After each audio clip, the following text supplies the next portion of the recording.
আমরা তো রোজ মাছের ঝোল তৈরি করে খাই, কিন্তু কখনো কখনো মনে হয় মাছের একটু অন্যরকম রেসিপি হলে ভালো হয়। তাই মাছের আমি আজকে অন্যরকম রেসিপি বানাবো, রুই মাছের কালিয়া।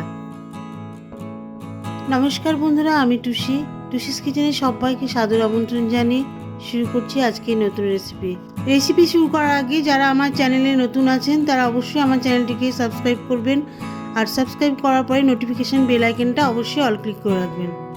তাহলে চলুন দেখে নিই আজকে রেসিপিটা আমি কিভাবে করছি।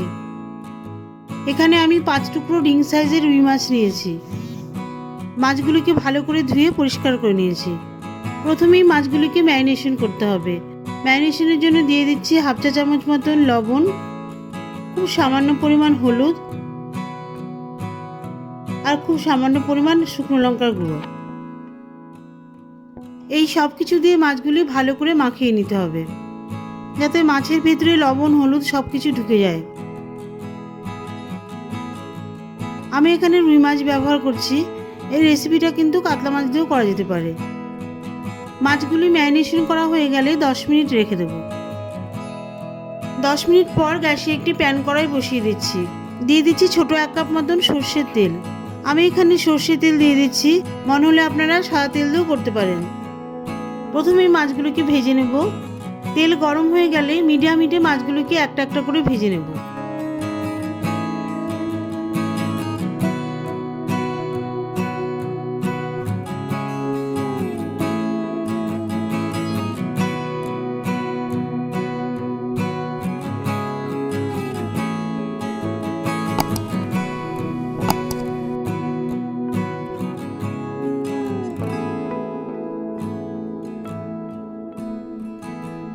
মাছগুলি দুটো সাইডে যখন লাল করে ভাজা হয়ে যাবে, একটা একটা করে সব মাছগুলি তুলে নেব। মাছগুলি ভেজে তুলে নেওয়ার পরে ওই তেলেই ফোড়ন দিয়ে দিচ্ছি হাফ চামচ গোটা জিরে, 5-6টা লবঙ্গ,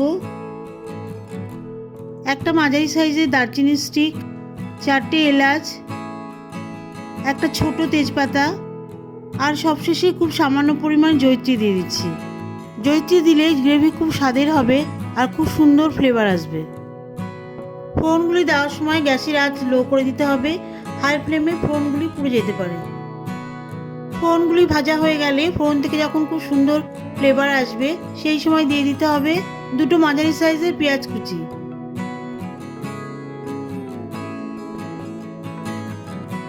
পেঁয়াজ কুচি তেলের মধ্যে 4-5 মিনিট ধরে লাল লাল করে ভেজে নেব।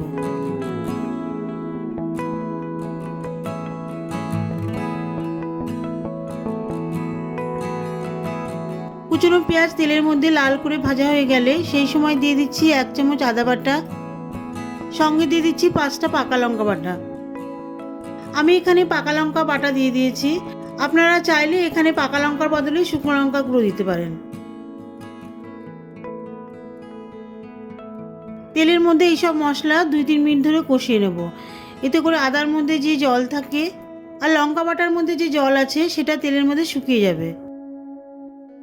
এরপরে দিয়ে দিচ্ছি 1 চামচ জিরে গুঁড়ো, হাফ চামচ ধনে গুঁড়ো, হাফ চামচ মতন কাশ্মীরি শুকনো লঙ্কার গুঁড়ো, আর খুব সামান্য পরিমাণ হলুদ। এইসব মশলা তেলের মধ্যে আরও 2-3 মিনিট ধরে কষিয়ে নিতে হবে।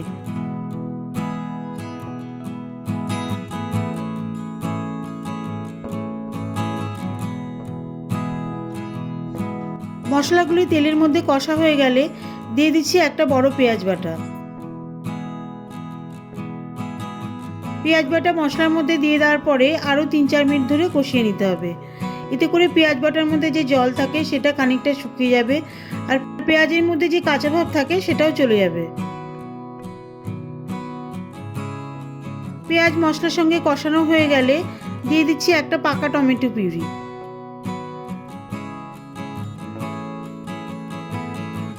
টমেটো পিউরি মশলার মধ্যে দিয়ে দেওয়ার পরে তেলের মধ্যে আরও 2-3 মিনিট ধরে কষিয়ে নেব।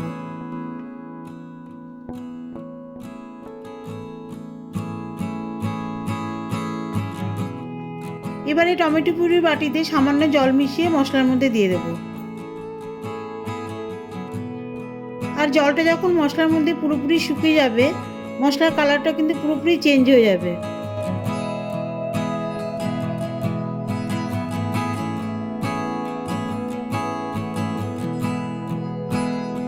এবারে দিয়ে দিচ্ছি 4 চামচ টক দই।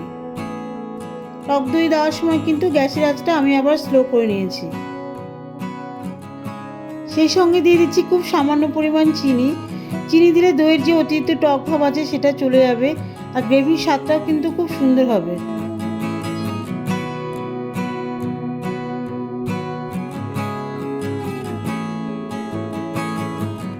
সব মশলা যখন ভালো মতন কষানো হয়ে যাবে, ঝোলের জন্য দিয়ে দিচ্ছি 1.5 গ্লাস মতন জল। আমি এখানে ছোট গ্লাসে 1.5 গ্লাস জল দিয়েছি। সঙ্গে দিয়ে দিচ্ছি খুব সামান্য পরিমাণ লবণ,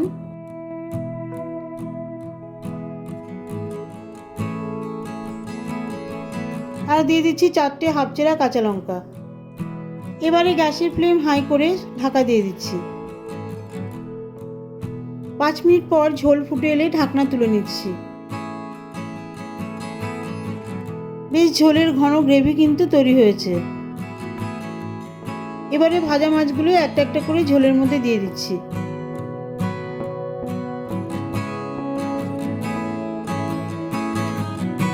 মাছগুলি ঝোলের মধ্যে একটা একটা করে উল্টে দিতে হবে, এতে করে মাছের মধ্যে তেল মশলা ভালো মতন ঢুকবে। মাছগুলি ঝোলের মধ্যে ভালো করে ফোটানোর পরে সবশেষে দিয়ে দিচ্ছি হাফ চামচ মতন গরম মশলার গুঁড়ো।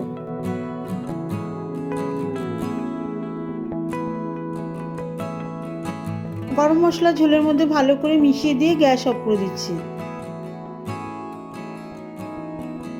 5 মিনিট পরে আমি প্লেটে সার্ভ করব।